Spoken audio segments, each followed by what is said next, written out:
America की राजधानी Washington DC 25 अप्रैल शाम के 7 बजे और भारतीय समय के मुताबिक 26 अप्रैल की सुबह लगभग 4 बजे वॉशिंगटन हिल्टन होटल में अमेरिका की राजनीतिक और मीडिया जगत की हस्तियों का जमावड़ा लगना शुरू हो गया।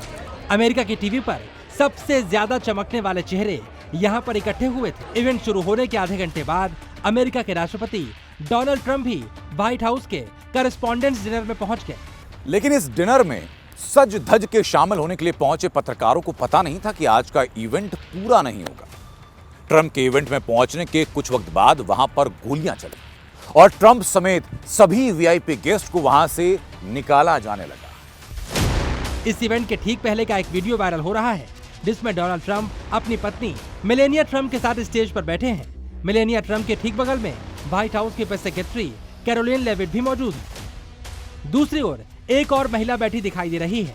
एक व्यक्ति एक पर्चे पर लिखे किसी संदेश के बारे में ट्रंप और उनकी पत्नी को बता रहा है। कैरोलिन लेविट भी इस चर्चा में शामिल है। तभी एक के बाद एक गोलियों की आवाज सुनाई पड़ती है।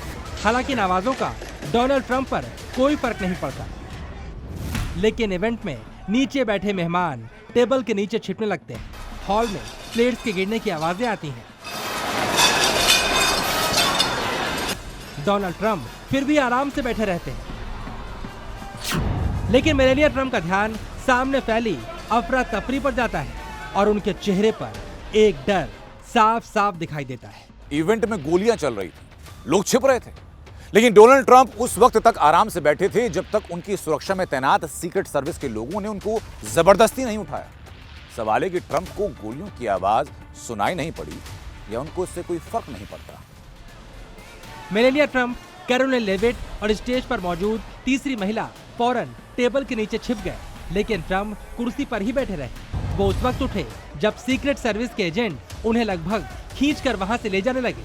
इस दौरान मेलेनिया ट्रंप, कैरोलिन लेविट और स्टेज पर ट्रंप के बगल में बैठी तीसरी महिला लगभग जमीन पर रेंगते हुए बाहर गए। इस दौरान ट्रंप गिरे, एजेंट्स ने उनको उठाया, फिर सीक्रेट सर्विस के एजेंट ट्रंप को सेफ हाउस ले गए। ट्रंप ने बाद में बताया वो इवेंट को जारी रखना चाहते थे। अब सवाल खड़े हो रहे हैं, पहले इवेंट से निकलने में देरी, इसके बाद गोलीबारी के बावजूद इवेंट जारी रखने की जिद किन संभावनाओं की तरफ इशारा कर रही है? जब उन पे पेंसिल्वेनिया पे गोली लगी थी, उनके कान से खून से लथपथ हो रहे थे वो, तब भी उन्होंने अपनी फिस्ट उठा के कहा था वी विल फाइट। ओके, और इस बार भी चाहे अटैकर दूर था, पर ट्रंप ने कहा था कि let the show go on, but security agencies बोली नहीं, अब ये बिल्कुल शो कैरी ऑन नहीं हो सकता है, हमें बंद करना पड़ेगा। ऐसे कई सवाल हैं जिनकी वजह से अमेरिका में एक तबका इस पूरी घटना को स्क्रिप्टेड बता रहा है। एक सवाल तो इस इवेंट में ट्रंप के शामिल होने को लेकर भी खड़ा हो रहा है। व्हाइट हाउस करेस्पॉन्डेंट्स डिनर अमेरिका का एक सालाना हाई प्रोफाइल इवेंट है जहां पत्रकार, राजनेता और राष्ट्रपति एक साथ शामिल होते हैं। इस इवेंट को व्हाइट हाउस करेस्पॉन्डेंट्स एसोसिएशन की तरफ से आयोजित किया जाता है, जिसका मकसद होता है प्रेस की स्वतंत्रता को सेलिब्रेट करना। यह इवेंट अमेरिका में हर साल होता है। लेकिन डोनाल्ड ट्रंप ने अपने पहले कार्यकाल और दूसरे कार्यकाल के पहले साल इस इवेंट का बायकॉट किया था। 2026 में वो पहली बार इस इवेंट में शामिल होने को तैयार हुए। इधर ट्रंप आए, उधर इवेंट में गोलीबारी हो गई। सवाल उठ रहे हैं, आखिरकार मीडिया को हमेशा फेक बताने वाले डोनाल्ड ट्रंप का पहली बार हृदय परिवर्तन क्यों हुआ? डोनाल्ड ट्रंप इस समय मुसीबत के घेरे में ज़रूर हैं अपनी इंटरनल डायनेमिक्स की वजह से। तो जब ऐसी घटना होती है तो शक नेचुरली जाता है कि कहीं ये धोखाधड़ी तो नहीं है, कहीं ये न्यूज़ क्रिएटेड तो नहीं है, कहीं इसके पीछे और कोई राज तो नहीं है। इस पूरी गोलीबारी को अगर अमेरिका में एक तबका स्क्रिप्टेड बता रहा है तो इसकी सबसे बड़ी वजह इस हाई प्रोफाइल इवेंट में गोलीबारी की घटना है। व्हाइट हाउस करेस्पॉन्डेंट्स डिनर अमेरिका का हाई प्रोफाइल इवेंट है जिसमें राष्ट्रपति के अलावा उनकी कैबिनेट के बड़े मंत्री भी मौजूद रहते हैं। अमेरिका में सबसे कड़ी सुरक्षा व्यवस्था को फोर्ट नॉक्स जैसी सिक्योरिटी कहा जाता है। फोर्ट नॉक्स वो जगह जहां अमेरिका का सोना रखा जाता है और इसे दुनिया की सबसे सुरक्षित जगह माना जाता है। इस वीवीआईपी इवेंट में भी फोर्ट नॉक्स जैसी ही सुरक्षा व्यवस्था थी।